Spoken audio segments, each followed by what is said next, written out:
Anne Frank was a Jewish girl who became famous for the diary she wrote during the Second World War.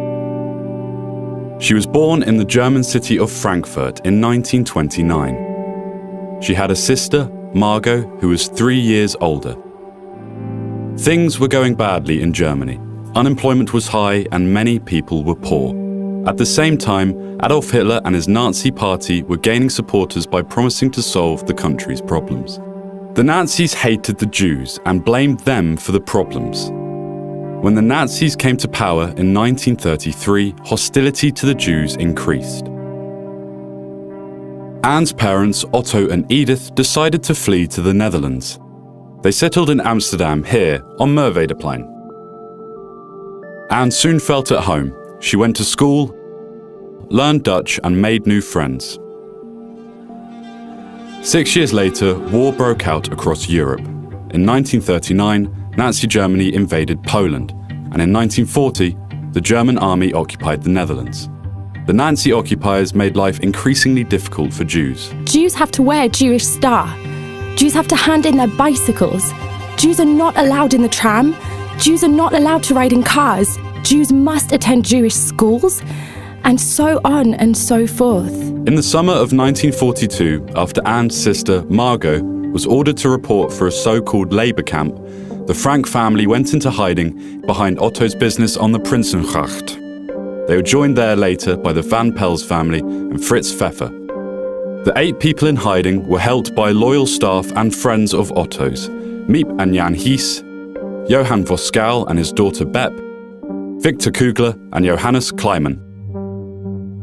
Meanwhile, the Nazis had tightened their grip, organising raids and arresting and deporting Jews to so-called labour camps. In reality, these were concentration and death camps. In her diary, Anne wrote about living in the hiding place, the war, and her thoughts and feelings. I feel bad for lying in a warm bed, while my dearest friends are out there somewhere, thrown or fallen to the ground. And that only because they are Jews. An appeal from the Dutch government in London inspired Anne to rework her diary entries into a book. Before she had finished, however, their hiding place was discovered, and all 8 were captured on the 4th of August 1944. They were deported to the concentration and death camp Auschwitz-Birkenau. Miep Hies and Bep Voskuil, 2 of the helpers, found the diaries Anne had left behind. Miep kept them in case Anne ever came back.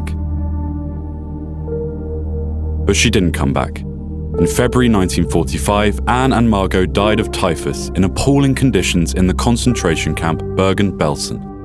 Anne was 15.